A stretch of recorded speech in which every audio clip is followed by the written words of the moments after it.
1,800 metres, the trip for race number 8 as well. It's a Class 3 contest headed by Helene Charisma. Drops back into Class 3, yet to win in 22 starts here in Hong Kong. Cheerful Giggles fourth last time out behind Willie Way. Famous Warrior was beaten favourite last start behind Bigwood. Lucky Girl gets the blinkers back on. Willie Way, of course, that last start course and distance win. New Elegance was behind Willie Way. Only beaten 3/4 of a length, though, into 5th place. Bank on Red also coming out of the Bigwood race. Ho Ho Khan first time course and distance, and Ho Ho Feel last start winner. That was over the 2,000 metres, goes back up in class. Lucky Girl and Bank on Red have been up at Chung Far and back within the last 30 days. Lucky Girl and Zeelong are the only two horses in this race that have trialled since their last start, and Lucky Girl did find the front, almost going back to the days of Kei Chung when she was able to lead on Lucky Girl and run the opposition ragged. That potentially may be what happens here. If Famous Warrior steps away well and shows form like he did first up behind Land Grant, he'll be a lot closer. Here is Helene Charisma working with Eagle Way. We've talked about Eagle Way already, but Helene Charisma goes nicely enough, as he does in the mornings.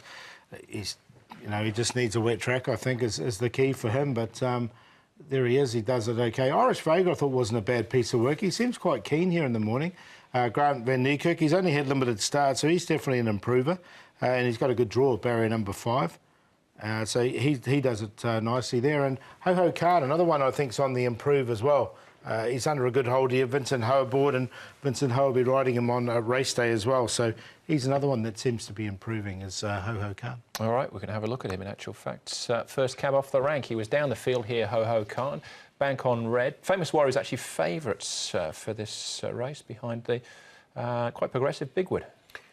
Yeah, he's... I'm not sure what the right word for Famous Warrior is. I'm still working on it.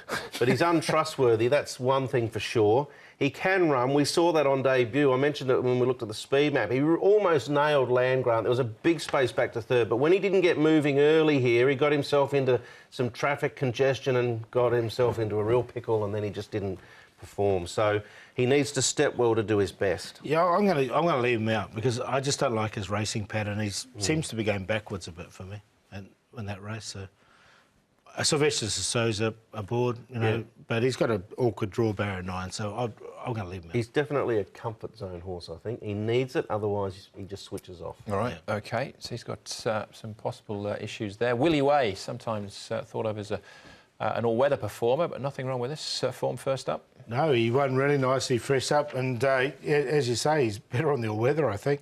Cheerful Giggles, look, he's looked like he's going to win a couple of races, but just hasn't gone on with it. I just wonder about him inside, but look, I'll give him another chance now because he's had a couple of runs as well. So New Elegance, I thought, wasn't far away either. He'll come on from the run.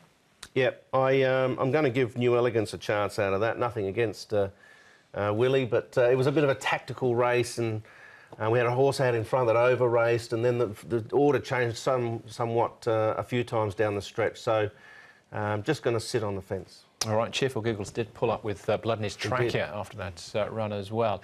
Wasn't beaten far, though. Sleep Education and Irish Vega. I quite like this run from Irish Vega. I like the run from Sleep Education, actually. I considered them both. I ended up selecting the 8 as a bit of a value runner. I think maybe getting up to 1,800 metres might be what he's looking for. Neil Callan knows him well.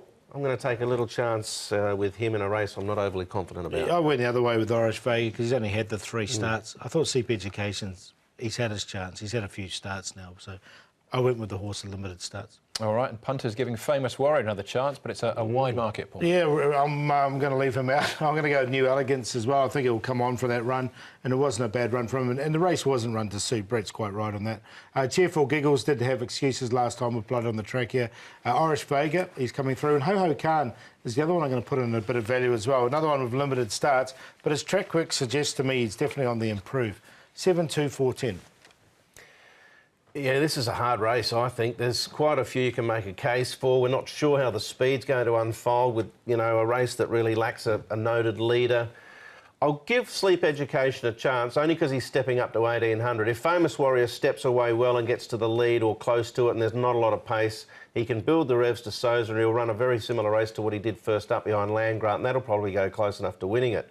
New Elegance should get a nice run from the good barrier, and he'll go in second up. He's unbeaten second up. Cheerful Giggles, getting fitter, and the Millard Yard's going well. So I double bank at 3-8 with 2-4-7 in the trio. I'm just going to have a stab at it for a little amount and hope I get it right, but there's every chance I won't. It's tough. I'll be going wide in that one. Irish Vega. I mean, the favourites, it's 4-1 the field, isn't it? But Irish Vega for me, they're in race number 8.